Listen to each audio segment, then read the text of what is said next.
তো আল্লাহ না করুক, আমি কখনো চাই না আমার হাজবেন্ড আমার আগে মারা যাক। আমি সবসময় চাই যে আমি আগে মারা যাই, তারপরেও মারা যাক। তার সম্প্রতি সামাজিক যোগাযোগ মাধ্যমে শেয়ার হচ্ছে রুবায়াত ফাতিমা তনি ও তার স্বামী সাদাত হোসেনের পুরানো একটি ইন্টারভিউ, যেখানে তনিকে বলতে শোনা যায় তার স্বামী যদি মারা যায় তাহলে সে কি করবে, এবং কথাগুলো পাশে বসেই শুনছিলেন তার স্বামী। ও আমাকে বলে, এই যে আমি মারা যাওয়ার পরে তুমি কবরের মধ্যে যায়া বলবা, এই যে দেখো আমি এখন কি হয়ে গেছি, তুমি এখানে কবরে শুয়ে। রুবায়াত ফাতিমা তনি জানিয়েছে তার স্বামী যদি মারা যায় তাহলে সে আর কখনোই কোনো বিয়ে করবে না।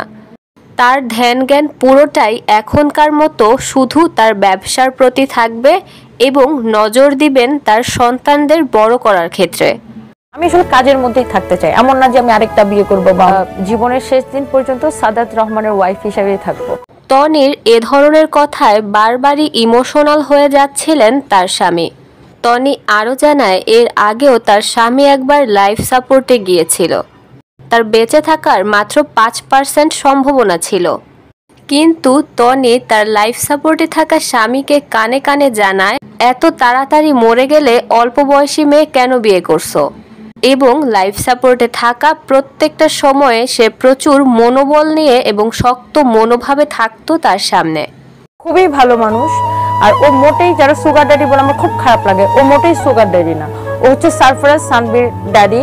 এবং বর্তমানে তনির স্বামীর অবস্থা খুবই গুরুতর হওয়ায় সে দোয়া চেয়েছেন দেশবাসীর কাছে।